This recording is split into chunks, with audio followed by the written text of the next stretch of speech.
So a few years ago, the Cooperative Credit Union Association, better known as the CCUA, came up with a program called CU Senior Safeguard. You know, all the CEOs and all the powers that be at these credit unions said this elder financial abuse thing is out of control. It's a $40 billion a year annual problem, reported.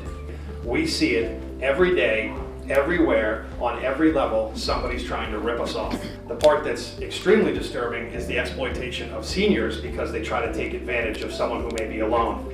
It's a slippery slope, and the credit union said enough is enough. So we created this program, and a website that you might want to jot down is bettervalues.betterbanking.com. betterbanking.com. And on that website, there's a program called CU Senior Safeguard. And the fine folks at Triangle here in Nashua, they've been through the training. We put the module out there so everyone can get trained and just know a little bit more when we see these things. I've been a police officer for 23 years. We didn't have a lot of these types of calls. Now, routinely, every day. Eventually, some of them do get caught, and some of them are just dead ends because, you know, they're in other countries and it's impossible to track that person down. But I guess providing the community with the intelligence is something that we can stop some of these crimes from happening. If you think that there's something not valuable in the conversation, hang up the phone. The IRS and Social Security doesn't call your house. They send you paperwork in the mail. Watch what you put on social media.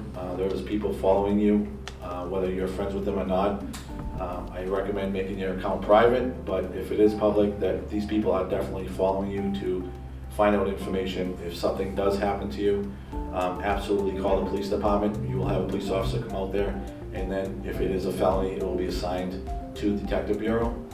So just want to share with you a little something here is that 1 out of 9 seniors experience exploitation, but only 1 out of 44 will actually report it. We have had situations where a member will come in and they're a longtime member.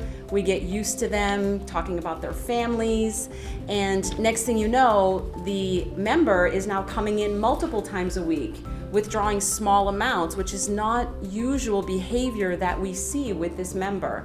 And so we pull them aside and have a conversation, what's going on, and we learn that they have a family member who is now threatening them and wants them to come in and take small amounts out at a time, so it's under the radar, so it may not get noticed as much as somebody was coming in and withdrawing thousands of dollars at a time. It's very sad, and again, there's a lot of shame, embarrassment, and fear, and we're here to say that that's unnecessary. We're here to help you.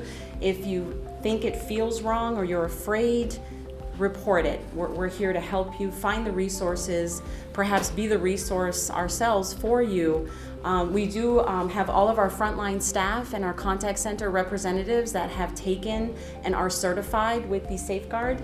I can't stress enough how if it doesn't feel right, make a phone call, come in and see us, have a conversation. If we don't have the answers for you, we will find someone who does and help you through that process.